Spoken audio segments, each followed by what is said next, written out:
एकमात्र मुझे भगवत प्राप्ति करनी। निश्चय में बड़ी सामर्थ्य है। निश्चय कर ले तो उसे प्राण देना बहुत सरल लगता है। असत निश्चय में देख लीजिए, बहुत सी ऐसी घटनाएं सुनने को मिलती हैं। परस्पर दो शरीरधारियों ने आसक्ति कर ली,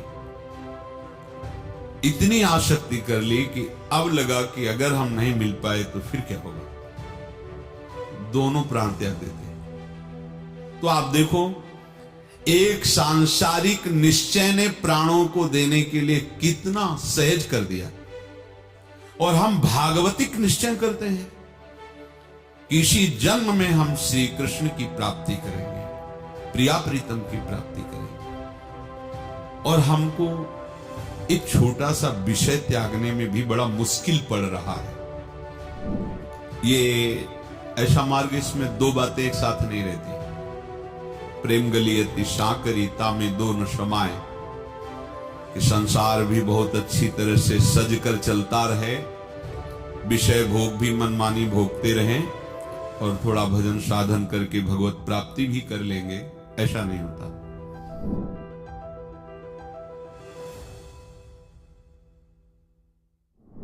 प्रभु करुणा करके वर्णन करते हैं, क्योंकि उनके बिना जनाए कोई जान भी नहीं सकता, ना उनके तत्व को, ना उनके रहस्य को, ना उनकी महिमा को। प्रभु को अगर कोई जानता है तो सिर्फ प्रभु जिनको जना दिए वही जानता है। तो प्रभु ने कृपा करके जब हमें आदेश दिया, उपदेश दिया, तो हमको प्राणपन से वैसे चलना चाहिए। नहीं तो ये ऐसा जादू का तमाशा है संसार, यद्यपि ये दुखालय पर इतना प्रिय लगता है कि इससे हटने की बात सोचने में भय लगता है। जबकि इसका विस्मरण करना निर्भय पद है, इसका विस्मरण करना परम शांति परम आनंद का स्वरूप है। पर कैसा भ्रमात्मक जाल है कि भगवत प्राप्ति की बात सोचकर मन को भय लगता है, घबराहट पैदा होती है। कल एक संत भगवान ने प्रश्न किया था, भय लगता है, घबराहट पैदा होती है, ऐसा सबको होता है। ये विषयी मन जो वासनाओं में सुख ढूंढ रहा है, ये सच्चे सुख की बात सुनकर घबरा जाता है। बस इसको संभालना ही सब उपदेश का सार है।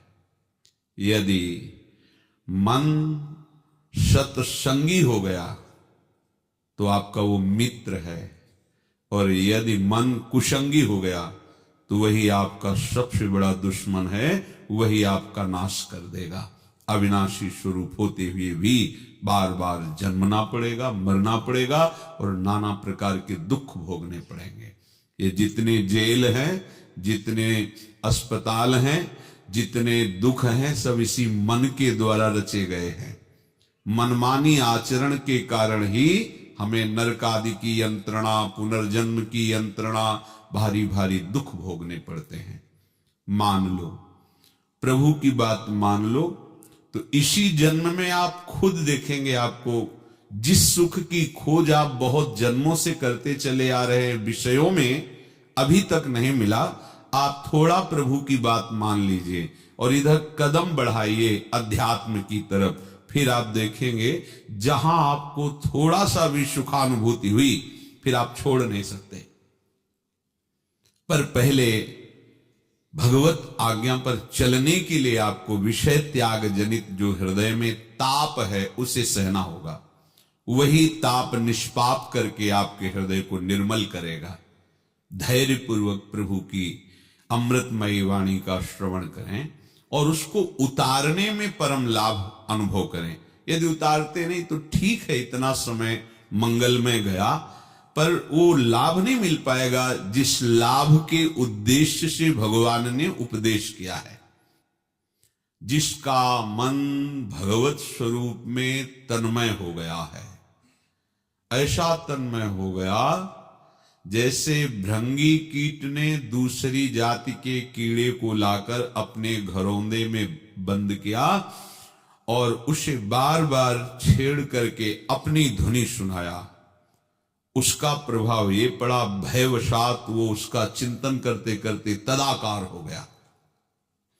दो ही प्रकार से गाढ़ चिंतन होता है, या तो प्रेम से और या भयानक भय से। भय से वो गाढ़ चिंतन करने के कारण अन्य जाति का कीड़ा भृंगी कीड़ा बन गया, बिना शरीर छोड़े।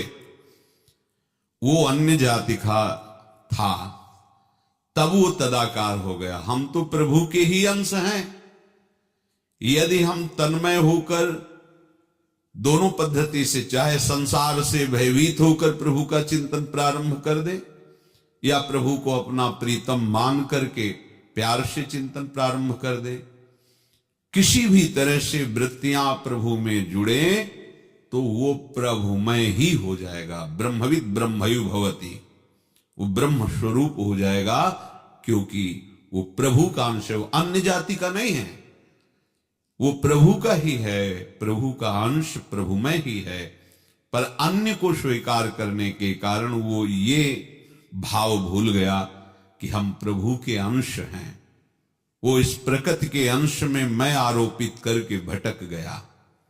प्रभु कह रहे हैं, तदात्मा, जिसका मन तदाकार हो रहा है, तद्बुद्धयः, जिनकी बुद्धि तदाकार हो रही है, तन्निष्ठाः, जिनकी स्थिति परमात्म तत्व में हो गई है, तत्परायणाः, जो एकमात्र आराध्य देव के परायण हैं, जिनका आराध्य देव ही जीवन बन गए हैं, ज्ञान निर्धूत कल्मषाः, ऐसे जो विवेकी जन हैं, वो कल्मषाः, पाप रहित होकर शुद्ध हृदय वाले महात्मा फिर पुनः इस संसार चक्र में नहीं आते। फिर उनका जो परम पद है वो निश्चित है, पर ये स्थिति आवश्यक है आना। प्रभु का अनुभव जब करने के लिए मन व्याकुल होता है तो बुद्धि में एक ही निश्चय आ जाता है, मुझे भगवत प्राप्ति करनी है। ये ऐसा मार्ग, इसमें दो बातें एक साथ नहीं रहती। प्रेम गलियति साकरी तामे दो न समाए, कि संसार भी बहुत अच्छी तरह से सज कर चलता रहे, विषय भोग भी मनमानी भोगते रहें, और थोड़ा भजन साधन करके भगवत प्राप्ति भी कर लेंगे, ऐसा नहीं होता। ये ऐसी सांकरी गली है, इसमें एक ही जाएगा, जहां राम तहां काम नहीं, जहां काम नहीं राम। या जब मैं था तब हरि नहीं, अब हरि हैं मैं नाही। ये प्रेम गली तिशा करी तामे दो न समाए। अगर बुद्धि का ये निश्चय है कि मैं पुरुष हूं तो स्त्री में आकर्षण होगा ही, मैं स्त्री हूं तो पुरुष में आकर्षण होगा ही, मैं शरीर हूं तो कामनाओं की भीड़ लग जाएगी, और लगी हुई है। मैं अमुक हूं, मैं अमुक हूं, मैं अमुक हूं, पद वाला, गुण वाला, धन वाला, जन वाला। यही है माया का भ्रमात्मक अविद्याजनित जाल, जिसमें हम बंध गए। जब एक बात केवल सत्संग से सुनकर के समझ में आई कि मैं प्रभु का अंश हूं, और ये मानव शरीर केवल अपने अंशी से मिलने के लिए मिला है, भगवत प्राप्ति के लिए, धैर्य पूर्वक बुद्धि से निश्चय किया, अब कैसी भी परिस्थिति हो, कैसा भी समय दुख देने वाला आए या सुख देने वाला आए, शरीर स्वस्थ रहे या स्वस्थ रहे, लोग हमारा सम्मान करें अपमान करें, पर अब इस जन्म में अपने प्रधान कर्तव्य से मैं नहीं चूकूंगा। मुझे भगवत प्राप्ति करनी है, मुझे श्यामा श्याम से मिलना है। बस आपकी बुद्धि का यही निश्चय सबसे बड़ा परम पावन कार्य होगा। ऐसे निश्चय से जितनी पवित्रता आती है, उतनी पवित्रता किसी भी तीर्थ या अनुष्ठान से नहीं आती, ध्यान रखना।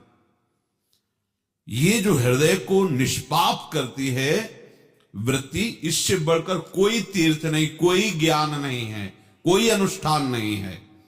ये निश्चय होना केवल वाणी से नहीं, वार्ता मात्र की बात नहीं है, ये अंतःकरण की बुद्धि से निश्चय करना। बस एकमात्र मुझे भगवत प्राप्ति करनी है। निश्चय में बड़ी सामर्थ्य है। निश्चय कर ले तो उसे प्राण देना बहुत सरल लगता है। असत निश्चय में देख लीजिए, बहुत सी ऐसी घटनाएं सुनने को मिलती हैं। परस्पर दो शरीरधारियों ने आसक्ति कर ली, इतनी आसक्ति कर ली कि अब लगा कि अगर हम नहीं मिल पाए तो फिर क्या होगा, दोनों प्राण त्याग देते हैं। यह हजारों घटनाओं में ऐसी बातें सुनने को मिलती हैं। हुआ क्या? निश्चय। अब हमारा जीवन आपका मिलना ही है, आप नहीं मिले तो जीवन नहीं। और अपने जीवन को नष्ट कर दिया। किसके कारण? अज्ञान की आसक्ति के कारण। शरीरों के मिलन को परम सुख मान करके बुद्धि से निश्चय किया कि ये शरीर हमें मिल जाए तो हमारा जीवन, अगर ना मिला तो जीवन नष्ट, और कर दिया नष्ट। जहर खा के, फांसी लगा के आ दिया। फिर जो दुर्गति उनकी होती है वो बड़ी भयावह होती है, क्योंकि ये मनुष्य जन्म आत्महत्या करने के लिए नहीं मिला है, ये भगवत प्राप्ति के लिए मिला है। और आत्महत्या करना ये सरकारी भी कानून से, यहां की भी मृत्युलोक के भी कानून से ये दंडनीय अपराध है। फिर भागवतिक कानून में तो इसकी बहुत बड़ी सजा मिलती है। आत्महनन गति जाए, मतलब सबसे ज्यादा दुर्गति उसकी होती जो आत्महत्या करता है। ये खिलवाड़ नहीं है। ये जो नादानपन, अज्ञान के कारण लोग ऐसा सोचते हैं कि मैं अपने शरीर को नष्ट कर दूं तो मैं बहुत सुखी हो जाऊंगा, ये समस्या का समाधान हो जाएगा, क्योंकि जीना ही समस्या है और जीवन नष्ट कर दिया तो समाधान हो गया। बहुत बड़ी भूल। कभी कोई ऐसी बात मत करना, नहीं तो ऐसी दुर्गति होगी आप सोच नहीं सकते। शास्त्रों में बहुत दुर्गति का वर्णन है आत्महत्या करने वाले का। नहीं, जो दुख सुख आवे भगवान के आश्रित होकर उसे सहो। एकमात्र प्रभु के विधान में राजी हो। जो तुम्हें सुख मिलना है अनायास आ जाएगा, जैसे बिना मांगे दुख आ जाता है। शरीर को छोड़ना नहीं, शरीर को सत्कार्य में लगा दो, भजन में लगा दो, तो वास्तविक आपको आगे से शरीर नहीं मिलेगा।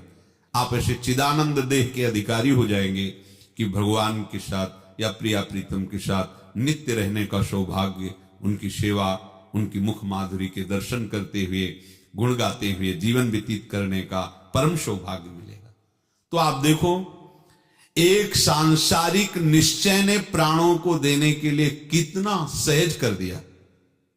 और हम भागवतिक निश्चय करते हैं, किसी जन्म में हम श्री कृष्ण की प्राप्ति करेंगे, प्रिया प्रीतम की प्राप्ति करेंगे। और हमको एक छोटा सा विषय त्यागने में भी बड़ा मुश्किल पड़ रहा है। और एक वो शरीर आसक्ति, अपना परिवार, अपने माता पिता का वो दुलार प्रेम सब ठुकरा दिया, सुख वैभव सब ठुकरा दिया, यहां तक अपने जो सबसे प्यारा है प्राण, उसको भी नष्ट कर दिया। देह प्राण ते कछ प्रिय नाही, उनको भी नष्ट कर दिया एक निश्चय ने।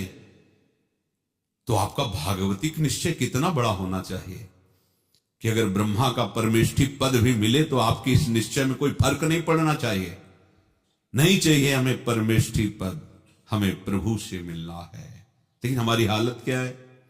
कहते हैं कि भगवत प्राप्ति के लिए चले हैं और एक बिल्कुल साधारण से विषय में अपने आप को दे देते हैं।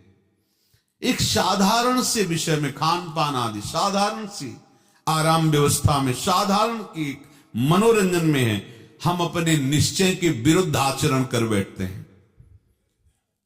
एक संसारिक व्यक्ति जब निश्चय करता है किसी संसारिक शरीर के लिए तो सब समझाते हैं, पर उसको अपने निश्चय में अटल रहना ही अच्छा लगता है।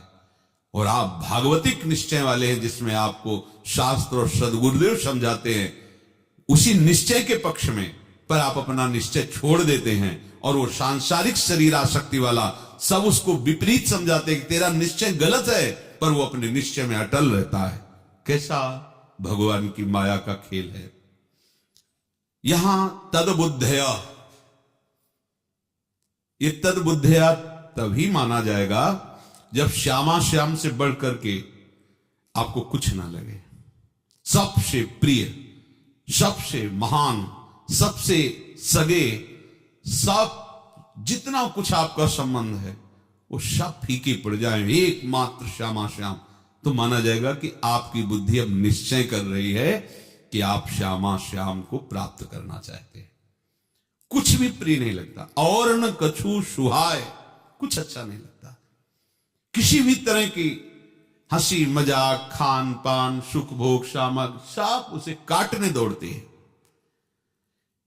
बताया कि प्राण देना बहुत सुखद लगने लगता है जब अपने प्रीतम से मिलन की चाह पैदा होती है, चाहे वो ज्ञान मार्ग का पथिक हो, चाहे वो भगवत भक्ति मार्ग का पथिक हो। बहुत ही इस निश्चय में सामर्थ्य है। पूज्यपाद सिवड़िया बाबा जी महाराज जब सन्यास लिए तो ऐसी मुमुक्षुता जागृत हुई कि मुझे कोई पढ़ने लिखने से ज्ञान की बात नहीं, मुझे अनुभव होना चाहिए। मैं ब्रह्म हूं, यह अनुभव होना चाहिए। जब जिज्ञासा बहुत प्रबल होती है, मुमुक्षुता पूरा अधिकार कर लेती है हृदय पे, फिर कोई और बात अच्छी नहीं लगती। दंडी सन्यासी थे, बाबा ने दंड को गंगा जी में प्रवाहित कर दिया। मुझे ब्रह्मानुभूति चाहिए। जिन महात्मा के पास जाते तो उनको वही उपनिषदों के सिद्धांत वर्णन, तो उन्होंने कहा कि हम उपनिषदों का सिद्धांत सुनने नहीं है, हम आपका अनुभव सुनने आए। आप अनुभव कराइए, बताइए कैसे अनुभव होता है। बाबा की ऐसी मुमुक्षुता थी कि संतोष नहीं होता कहीं भी। गंगा किनारे भ्रमण करते हुए तीर्थराज प्रयाग पहुंचे। वहां एक खंडहर देखा, विचार किया कि इसी में शरीर को स्थित कर देते हैं, जब तक ब्रह्मानुभूति नहीं होगी तब तक उठेंगे नहीं। इतने दृढ़ संकल्पी 3 दिन 3 रात तक ऐसे जड़ बिल्कुल शरीर को लिटा दिया, बस ऐसे, ना देखना, ना सुनना, ना लवशंका, ना सोच। कितनी मुमुक्षुता कितनी तीव्र है, कुछ अनुभव नहीं हुआ। अब जाम हो गया था शरीर। उधर से कोई निकला, बाबा के पास संकल्प के अनुसार पहुंचा। बाबा ने कहा हमें थोड़ा सा आपके सहयोग की आवश्यकता है। हाथ पैर मिले, फिर रक्त संचार हो। व्याकुल हो गए, क्या करूं, कैसे ब्रह्मानुभूति हो।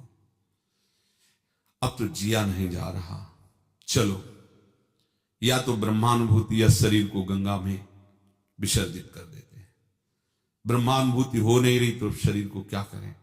तो एक गंगा जी की कगार में ऊपर खड़े हुए, पहले कमंडल फेंका, दंड तो पहले ही विसर्जन कर दिया था। अब अपने शरीर विसर्जन के लिए जे भी छलांग लगाना चाहे सोई अंदर आई कि क्या शरीर त्यागने से ब्रह्मानुभूति हो जाएगी। ये तो घोर अज्ञान है। फिर निराश हो गए, क्योंकि एक उपाय मिला था, उसमें भी अंदर की जिज्ञासा और मुमुक्षुता ने रोक कर दी। अब क्या करें। ऐसे प्रेमी की एक मृत्यु दशा तक का वर्णन है। मृत्यु, मरता नहीं है पर एक मृत्यु दशा जैसी उसकी होती है। ये चरम सीमा के महान जो ज्ञानी या प्रेमी जन होते हैं, उनमें दशाएं प्रकट होती हैं। बाबा के अंदर इतनी मुमुक्षुता बढ़ी कि एक नास्तिकता से छा गई। क्या करूं। देखा ऊपर एक बगीचा है, हमने उन शंकर भगवान के दर्शन किए हैं जाकर के। मंदिर, छोटा सा मंदिर, उसमें बाबा अंदर गए, डेहरी में सर रखा, शंकर जी की पिंड के ऊपर चरण रखे, लेट गए। वो उस दशा में वो केवल वही जानता है जिसके हृदय में, जैसे मीरा जी कहती जाने मोरी छाती, वो केवल बस अनुभूति हो, अनुभूति हो, कुछ नहीं, कुछ नहीं। कोई भी दुख स्पर्श भी नहीं कर सकता। भयानक से भयानक पीड़ा, दुख बाबा को एक बार भी याद नहीं है कि भोजन मिल जाए। अगर कोई सत्य सत्ता है तो मुझे आकर उपदेश करे, कैसे ब्रह्मानुभूति होगी। मुझे शास्त्रीय शब्दों से नहीं, मुझे अनुभव चाहिए। व्याकुल होकर के लेट गए। जब कोई इतना व्याकुल हो तो फिर भगवान छुप कैसे सकते हैं। साक्षात भगवान नर नारायण पधारे और 2 श्लोक बाबा को उपदेश किए जो उनकी वाणी में लिखे हुए हैं। बाबा की जो जलन थी एकदम शांत हो गई, क्योंकि बात एक कवल अन्न पाते 18 घंटे पद्मासन में बैठकर जो इस श्लोक का तत्व था उसी को अनुभव कर निहाल हो गए, ब्रह्म स्वरूप हो गए। तद बुद्धया, आपका निश्चय, आपको खान पान मनोरंजन ये सब अच्छा लगता है, मतलब बुद्धि का निश्चय भी ठीक नहीं है। नहीं खान पान ते भावे है, नहीं कोमल वसन सुहावे है, सब विषय लगे ते खारा है, हरि आशिक का मग न्यारा है।